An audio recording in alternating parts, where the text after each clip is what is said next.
Hello guys, welcome to my new video. First, an update on my video about low budget decks using only A and B cards. I was actually in the middle of making the video and noticed something wrong with Asterion. At first I thought it was a bug cause he acted differently than in my Hong Kong server. Apparently the Southeast Asian server nerfed the card when the game was released there, and the global server copied the change over. So Asterion was one of the most meta-defining cards in the game in Hong Kong server. He's still in one of my formations along with two other SS cards in my Hong Kong server today. I wasn't sure how the change will affect Asterion's long-term viability in the PvP in the global server, and I don't want you guys to invest in the card and regret about it a few months down the road. This is especially true for low-budget or free-to-play players. As a result, I decided to wait and see how the meta unfolds in the global server, and work on other low-budget decks first with other A and B cards. So back to today's topic, I decided to make a video on farming epic runes and titans, which is more important than PvP teams for low-budget players anyway. It's gonna help a lot of WoW players as well. If you click on the Game Life tab, you can see which level of epic and titans the player has completed. I actually found no one in the PvP top rankings has finished both epic runes and titans level 10. By the way, shout out to Tofu, the leader of our legion, who got top 3 in the first season's galactic duel. Congratulations! Anyway, I hope you guys could complete both level 10s of epic runes and titans as soon as possible. I think I'm the first guy on the whole server who completed both. If you look at the rewards from Titans, you are able to farm for SS Cosmos on level 10. You're not always gonna get an SS, but there's a chance for SS to drop, whereas in level 7 you can only get S Cosmos. For level 8 to 10 you can get SS and obviously a higher drop rate on level 10.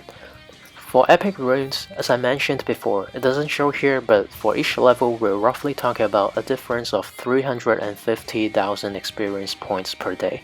This is if you're only farming in epic runes that particular day. So there are two formations that I use to clear epic runes. The first one uses Aeolus, which has a higher damage and requires less rerolling.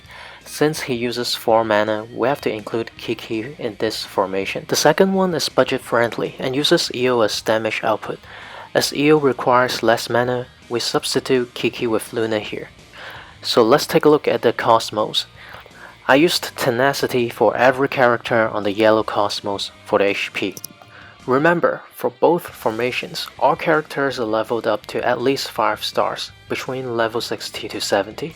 If you have more leveled up Cosmos, then the character level has a lower requirement. The most important point is HP here. For level 9, your characters need to be at least 11,000 HP. To pass level 10, a minimum of 14,000 HP is required. A special point to note here is both Daedalus and Seiya, both of them needs to bring the Rock Cosmo, which gives you 50% chance to gain 1 extra energy when attacking, and I'll explain why in the following demo battle.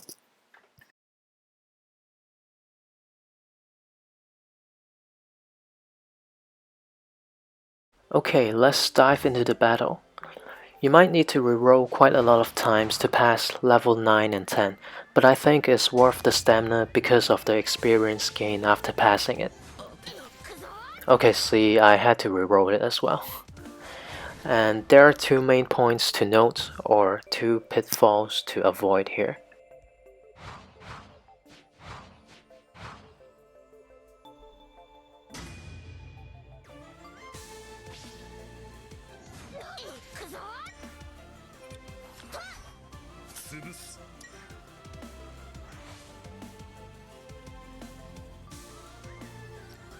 So the first point to note is during the second round, the boss will give us a debuff so that every character's mana use increases by 2.